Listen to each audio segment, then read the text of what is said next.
կարգ, որը մեզնից առաջ է ընդունվել, դա էլ մենք չենք ընդունել։ Ագնեսա Խամոյան։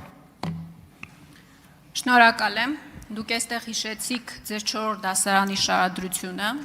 վստահաբար շարադրություն գրելու ջիղը ձեր մեջ լավ զարգացրել եք։ Ու հիմա տպավորությունն է, որ պետական քաղաքականությունը ձեր 4 դասարանի շարադրություններից շատ չի տարբերվում, ինչու։ Դուք հայտարարում եք, որ արտահանման ոլորտում առաջացած խնդիրը ճգնաժամ է ԵԱՏՄ-ի համար, Հայաստանի համար հնարավորություն է։ Հիմա ինչով է սա շարադրություն։ ԵԱՏՄ-ում 1%-ից էլ պակաս է կազմում Հայաստանից արտահանվող ապրանքների տեսակարար կշիռը։ Հայաստանի արտահանման ծավալը ԵԱՏՄ շուկայում 30-50% է կազմում։ Դուք, պարոն Փաշինյան, այդ ամբիոնից նաև կառավարության նիստերի ժամանակ պարբերաբար հպարտացել եք արտահանման ծավալներով։ Դուք քարոզարշավի ժամանակ հայտարարել եք, որ Պուտինը ձեր ավագ ընկերն է։ Հիմա եկել էստեղ ընդդիմադիրներին մեղադրում եք այդ խոչընդոտները քաջալերելու համար։ Ինչ ես հարցերը չեք լուծում, եթե Պուտինը ձեր ավագ ընկերն է։ Ընդդիմությունն է փաստորեն խոչընդոտ հանդիսանում, որ լարսում, ապրանքը փտում է, կամ մեր գյուղացիները հենց իրենց դաշտում ոչնչացնում են այդ ապրանքը։ Ուրեմն ճգնաժամը արտահայտվում է կոնկրետ բանով։ ԵԱՏՄ-ն հիմնված է 4 հենասյուների վրա՝ ապրանքների, ծառայությունների, կապիտալի, աշխատաշուկայի ազատ տեղաշարժ։ Եթե այդ ազատ տեղաշարժը կարելի է բանանել, կասեցնել, նշանակում է ԵԱՏՄ չկա։ Խնդիրը առևտրաշրջանառության ծավալի մեջ չի։ Եվ ԵԱՏՄ, այսինքն եթե դա հնարավոր է կիրառել ԵԱՏՄ մի երկրի դեպքում, հնարավոր է կիրառել երկրորդ երկրի, երրորդ երկրի, չորրորդ երկրի դեպքում։ Այսինքն ԵԱՏՄ-ի հենասյուները հանած են տակից, նշանակում է ԵԱՏՄ չկա։ Սրա մեջ է խնդիրը։ Ինչ վերաբերվում է ձեր ասածին, այո, դրա համար ենք մենք թրիփի մասին խոսում, դրա համար ենք երկաթուղու մասին խոսում, որովհետև վերին լարսը դարել է բան,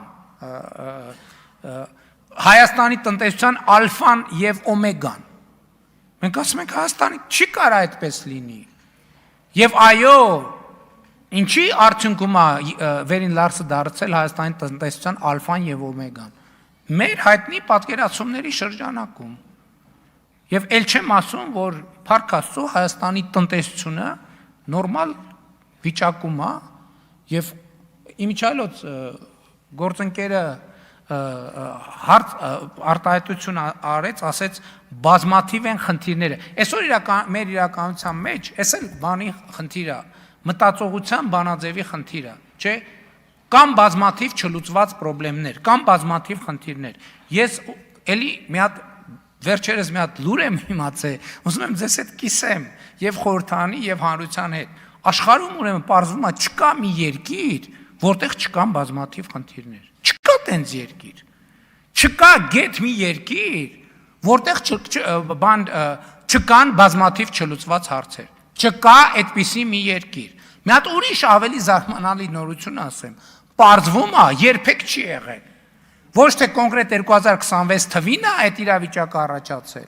Մարդկության պատմության մեջ չի եղել մի պետություն եւ մի ժամանակ, որտեղ բազմաթիվ չլուծված խնդիրներ չլինեն։ Այս նախադասությունը, որ մեզանում օգտագործվում է, ասենք երկրում բազմաթիվ չլուծված խնդիրներ կան, բայց հանրապետության հրապարակի շատրվանները երաժշտությունով միացրած են։ Երկրում բազմաթիվ չլուծված խնդիրներ կան, բայց մարդիկ հարսանիք են անում։ Երկրում բազմաթիվ չլուծված խնդիրներ կան, բայց հումորային հաղորդումներ են։ Ժողովուրդ ջան, երբեք չի լինելու այդպիսի իրավիճակ, որ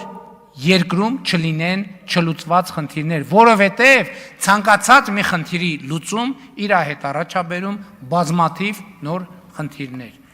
Արձագանք։ Հիմա կարելի է հարցին առանց շարադրության պատասխանեք։ Տնտեսվարողները կոնկրետ խնդիրներ ունեն։ Մինչև դուք Եվրամիության ճամփան եք բռնել անհեռանկար, անհասկանալի ժամկետներով, թրիփ եք կառուցելու եւ այլն, մարդիկ կոնկրետ խնդիրներ ունեն։ Մարդիկ վարկերի տակ ճկռած են։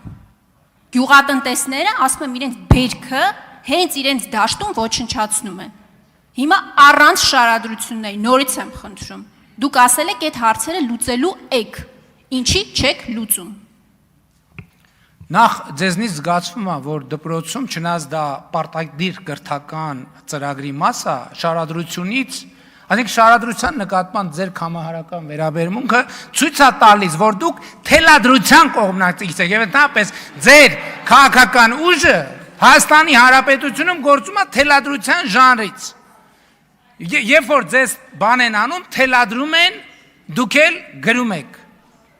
Իսկ շարադրություն, այդ ինչ կամահարանք է շարադրության նկատմամբ չեմ հասկանում։ Երկրորդը, Հայաստանի Հանրապետության կառավարությունը արդեն տասնյակից ավել ծրագրեր է ընդունել։ Միլիարդների սուբսիդավորում ենք իրականացնում գյուղացիներին։ Միլիարդների, եւ այդ միլիարդների սուբսիդավորումը արդեն հասցեագրված է եւ հասցված է տերերին։ Էլ չեմ ասում, եթե այդպես է, մարդիկ, եթե ձեր ասածն է, այսօր եկեք գնանք մտնենք ցանկացած շուկա, ցանկացած խանութ։ Նայենք բանջարեղենի գները, նայենք մրգերի գները եւ այդպես շարունակ։ Տեսնենք, այսինքն, եթե ոչնչացման ենթակա միրգը, ուրեմն նա գոնե 3 դրամով կամ 10 դրամով վաճառելը պետքա ձեռնտու լինի։ Եկեք գնանք շուկա։ Ոչնչացման ենթակա միրգը կարը արժենա 1000-1500 դրամ, 2000 դրամ, 3000 դրամ։ Նարեկ Կարապետյան։ Ձեր խոսույթի մեջ